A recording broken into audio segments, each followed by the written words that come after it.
അതിനെ കൃത്യമായൊരു ഡേറ്റ് പറയാൻ കഴിയില്ല. നമ്മളുടെ കാലാവസ്ഥയിൽ വന്ന വലിയ വ്യതിയാനമാണ് അതിൻ്റെ കാരണം, എല്ലാവർക്കും അറിയാം.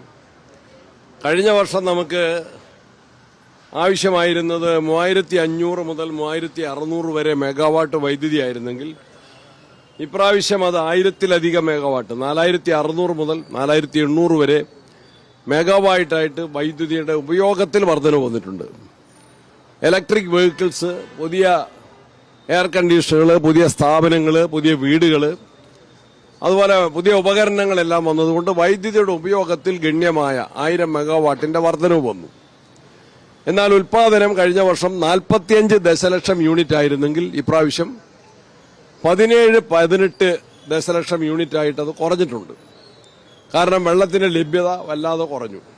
കഴിഞ്ഞ പ്രാവശ്യം നമ്മളുടെ ജലസംഭരണികളിലെ ജലനിരപ്പ് 60% ഇപ്രാവശ്യം അത് പകുതിയിൽ താഴെ 28% കുറഞ്ഞിട്ടുണ്ട്.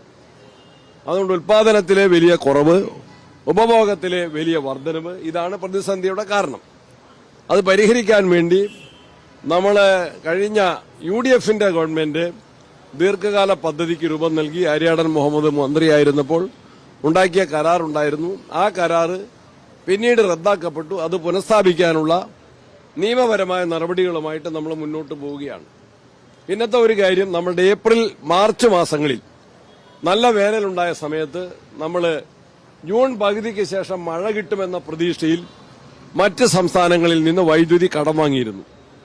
ആ കടം വാങ്ങിയത് നമ്മളിപ്പോൾ തിരികെ കൊടുത്തുകൊണ്ടിരിക്കുകയാണ്. എല്ലാ ദിവസവും തിരികെ കൊടുത്തുകൊണ്ടിരിക്കുകയാണ്.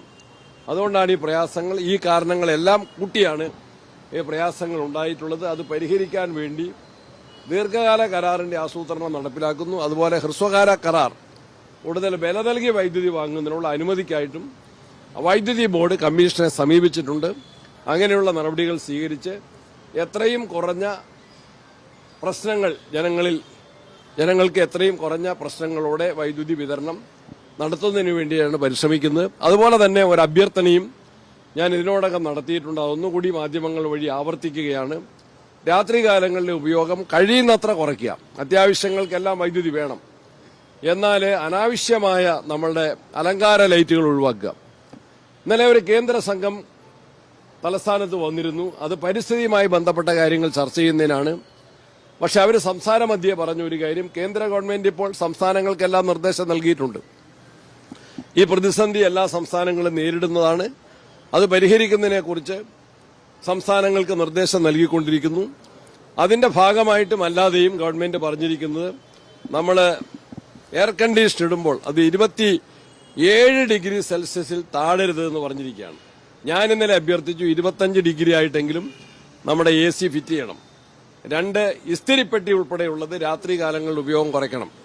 എന്നോട് മുൻ വൈദ്യുതി മന്ത്രി നമ്മുടെ AK ബാലൻ തന്നെ ഒരു ട്രെയിൻ യാത്രയിൽ എന്നോട് നേരിട്ട് പറഞ്ഞു, ഇങ്ങനെ ഒരു അഭ്യർത്ഥന നടത്തണം. രാത്രികാലങ്ങളിലെ ഉപയോഗം, അനാവശ്യമായ ആഡംബര വിളക്കുകൾ ഒഴിവാക്കണം. അതുപോലെ തന്നെ ഫാനും ലൈറ്റുകളുമെല്ലാം കുറഞ്ഞ വൈദ്യുതി ഉപയോഗത്തിന് ക്രമീകരിക്കാനുള്ള സംവിധാനത്തിലേക്ക് കടക്കണം. എല്ലാവരോടും ഞാൻ അഭ്യർത്ഥിക്കുകയാണ്. ജനങ്ങളുടെ പ്രയാസം മനസ്സിലാക്കുന്നു. ഇതിനോട് സഹകരിക്കാൻ എല്ലാവരോടും വളരെ വിനയത്തോടെ അഭ്യർത്ഥിക്കുകയാണ്.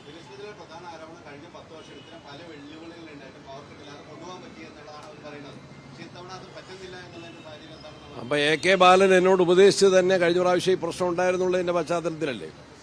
ഞാൻ നിയമസഭയിൽ കൃത്യമായി റൂൾ 300 അനുസരിച്ച് ഒരു സ്റ്റേറ്റ്മെന്റ് കൊടുത്തിരുന്നു. ആ സ്റ്റേറ്റ്മെന്റിൽ കൃത്യമായിട്ട് ഏപ്രിൽ മാസത്തിൽ UDF ഗവൺമെന്റ് അധികാരത്തിൽ വരുന്നതിന് മുമ്പ് LDF-ന്റെ സമയത്ത് വൈദ്യുതി നിയന്ത്രണം ഏർപ്പെടുത്തിയ ദിവസങ്ങൾ ഞാൻ എടുത്തു പറഞ്ഞിട്ടുണ്ട്. ഏപ്രിൽ അവസാനത്തിൽ ആ ഗവൺമെന്റ് നിർബന്ധിതമായിരുന്നു. അതുപോലെ ഞങ്ങൾ ഗവൺമെന്റ് വരുന്നതിന് മുമ്പ് മെയ് മാസം 10-11 തീയതികളിൽ കേരളത്തിൽ വൈദ്യുതി നിയന്ത്രണം ഉണ്ടായിരുന്നു. ഞാൻ സഭയിൽ രേഖാമൂലം പറഞ്ഞതാണ്, സഭയുടെ റെക്കോർഡിലുള്ളതാണ്.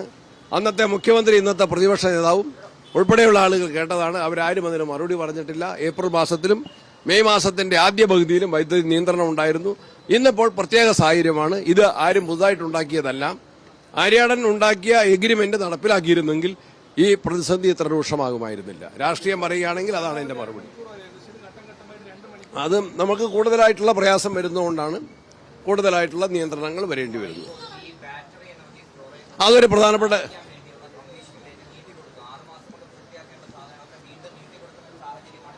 ആരും നീട്ടിക്കൊടുത്തിട്ടില്ല.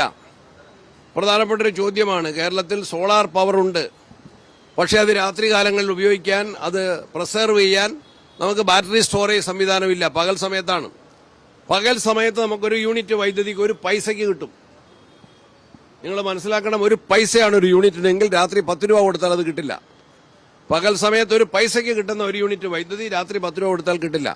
അപ്പം നമ്മൾ സോളാർ എനർജി നമ്മൾ ഉൽപ്പാദിപ്പിക്കുന്നു, പക്ഷേ അത് പ്രിസർവ് ചെയ്യാൻ സംവിധാനങ്ങളില്ല. ഞാൻ എല്ലാ ജില്ലകളിലും ഒരു വട്ടം യാത്ര ചെയ്തു. അതിന്റെ ഭാഗമായിട്ട് എറണാകുളത്ത് ചെന്നപ്പോൾ അവര് ഒരു മോഡൽ പരീക്ഷണം എറണാകുളത്ത് നടപ്പിലാക്കിയിട്ടുണ്ട്.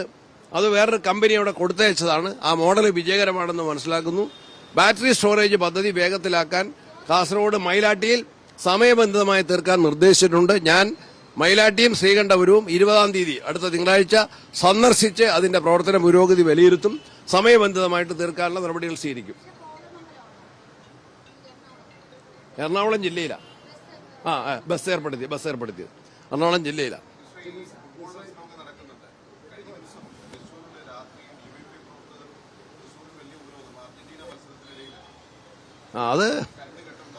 അത് ആരെയാ ഉപരോധിക്കേണ്ടതെന്ന് പരിശോധിക്കണം. അന്നത്തെ കരാറുണ്ടാക്കിയിരുന്നെങ്കിൽ, ആര്യാടൻ മുഹമ്മദ് ഏർപ്പെടുത്തിയ കരാറുണ്ടായിരുന്നെങ്കിൽ ഇത് വരില്ലായിരുന്നു.